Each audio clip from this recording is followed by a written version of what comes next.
Coming up on State of Events, exciting news for first-time homebuyers in San Francisco, nationwide legislation calling for cash back for travelers, and a congressional bill that some say limits free speech. State of Events starts now.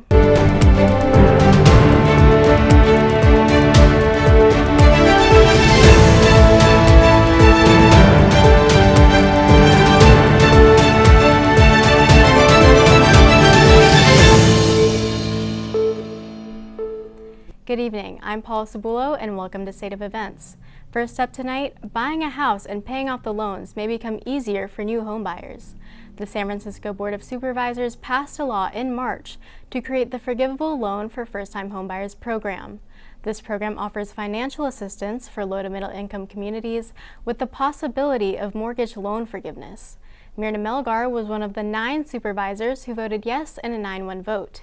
She says the program is for folks who have been traditionally kept out of home ownership opportunities.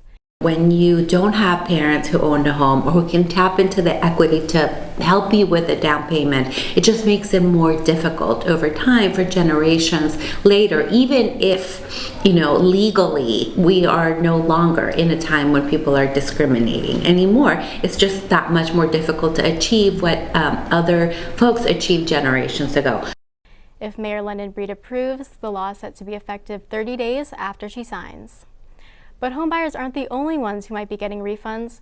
Consumer groups are fighting to get cash back for travelers whose flight got delayed or canceled. Just last week, the Transportation Department set a rule requiring airlines to refund their travelers what they're owed. But the bill passed has tricky language stating, airlines must pay refunds but only upon written request of the passenger, a practice most travelers are unaware of.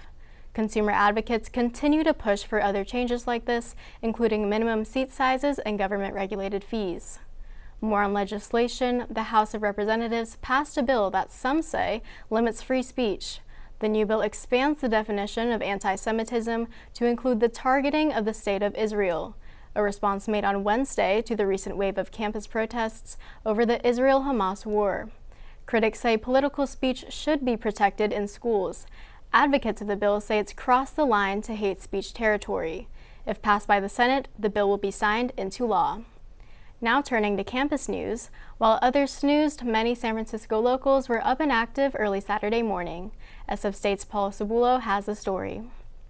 Walk, run, or roll.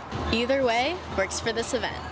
Both tennis shoes and wheels heated up the ground today as dozens of people competed in the 5K walk, run, and roll here at San Francisco State University.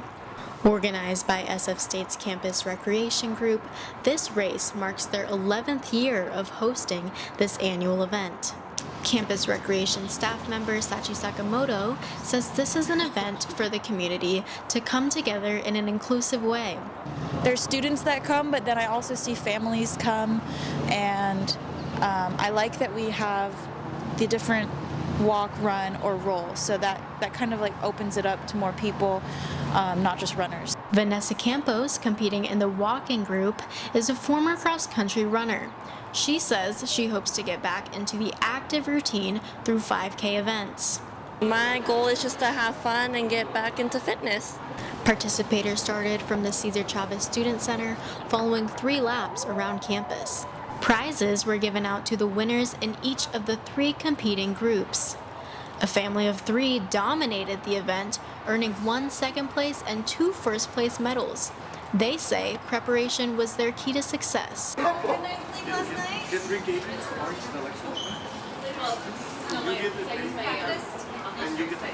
Stretched out this morning, got warm, wore lots of layers because it was really cold outside. Participators enjoyed free food and drinks handed out by volunteers after crossing the finish line.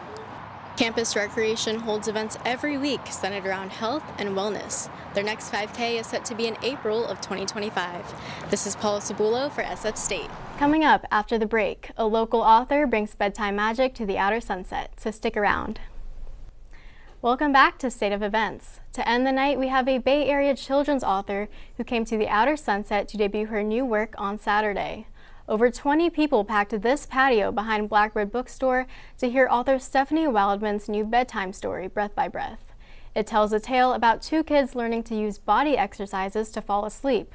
This bookstore features different authors every weekend, a tradition since expanding in 2022. Store owner Catherine Graham says she hopes to bridge a connection between books and the community with frequent gatherings. Their next author event will feature all of Hackett Shaughnessy next Saturday.